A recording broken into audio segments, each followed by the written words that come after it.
everyone and welcome back guys to episode 11 of my F1 1990s career mode guys, and today we move to Portugal actually for one of the only tracks really on the calendar that there isn't a Grand Prix at anymore in the real world guys. But yeah, the Portuguese Grand Prix here at the Autodromo do Estoril. So a very actually quite an interesting track on the whole in personal opinion. It's actually one that I quite like, to be honest. It's overall, so it's got high speed first and third sector. The second sector is sort of all built in on itself. It's a little bit like Spain, to be honest, and I'm not a fan of the Spanish Grand Prix circuit, so I'm quite surprised that I do like this one.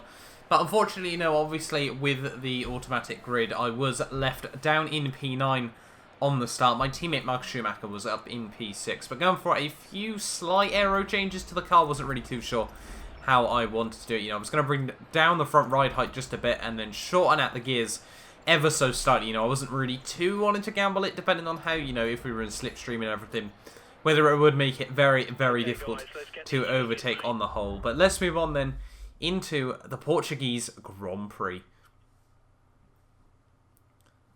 We've obviously got a huge, huge mountain to climb to try and close up to Damon Hill. But, with a good result here, we could close in on Nigel Mansell there, but he starts on pole for this Grand Prix. My teammate Schumacher, as I said, in 6th, and then myself down in P9, guys. Quite a long run down towards turn 1. Hopefully we can make up some positions, guys. It's 5 lights for the Portuguese Grand Prix, and it's lights out, and away we go. And off to a fairly standard start. They're going to flick them into rich mix to try and give myself a better run down towards turn 1 there, and Scheckter is going very, very defensive on the cars ahead of me there, as I'm just going to try and have a look around the outside of him, go down the inside of another car there. I didn't quite catch who that was there, but right around the outside of Irvine, and another car there on the inside there, and Coulthard backs out as well. Massively, massively early there, so Coulthard has lost out a lot of time in that first sector of the Grand Prix. He's not even on the podium anymore, and he's started on pole there, but somehow I find myself all the way up in P2 there, so 7 positions made up in the early stages of this Grand Prix, somehow just able to find my own gap.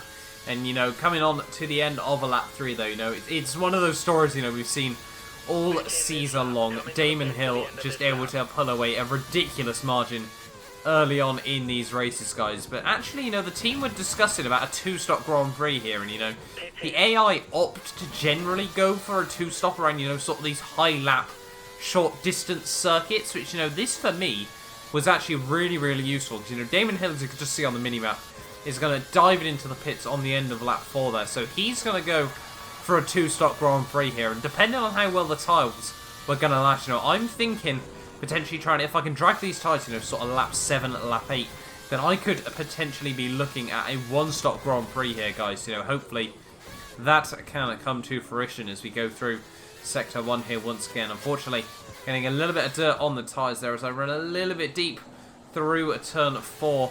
And, we're still holding on just about for now here. And now to the end of lap 5. Eddie Irvine is now going to dive into the pit lane, as well as basically everyone else. The tyre wear for me is not looking too bad at the moment. This 1-stop plan might actually work out quite well for myself, guys, as we come through Sector 1 here once again. I'm a big fan of those first 2 corners there as I run a little bit deep on the exit there as well. But coming through to the end of our lap 7, and we've got about 14-second lead to Damon Hill behind me here. And, he's, throughout the rest of this race, he's only going to be quicker than me.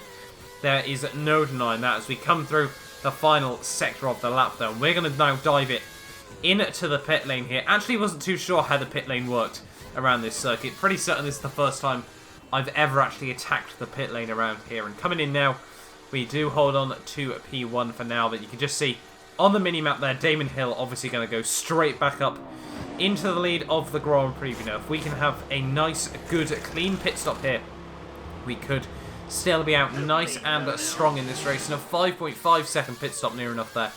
Not exactly ideal there as Eddie Irvine able to go right around my outside there, down at turn 1 there, guys. But, at the moment, I'm still feeling confident.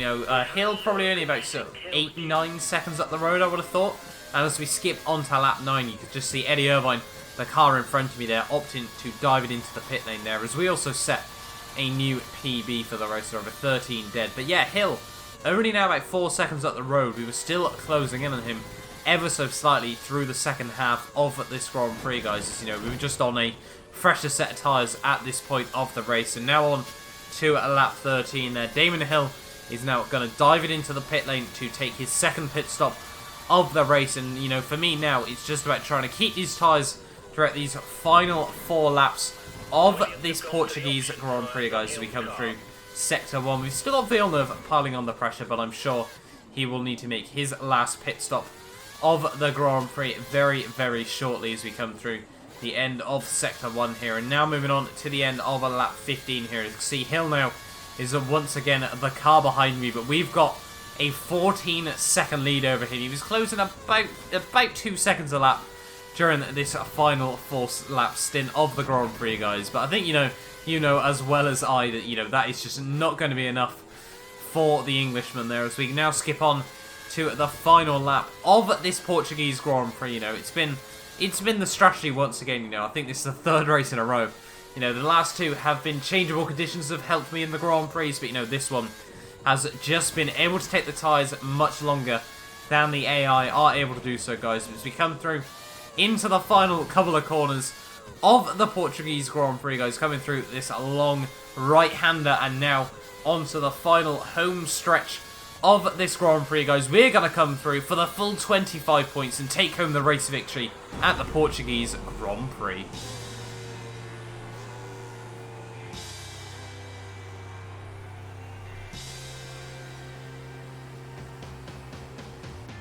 So there we are then, the end to the Portuguese Grand Prix there. A 12-second lead we ended up having in the end there, as Damon Hill's pace dropped off right at the very end there, guys. But that is hugely, hugely helpful in my, you know, I don't really feel, I'm in a title fight now. I'm still mathematically within it, but, you know, we're going to need a lot of bad luck from Damon Hill there, guys. But he comes P2 with Eddie Irvine rounding out the podium there. My teammate Schumacher down in P7, and not exactly an ideal race from him, but definitely a lot better than one of my main rivals this season of Nigel Mansell there.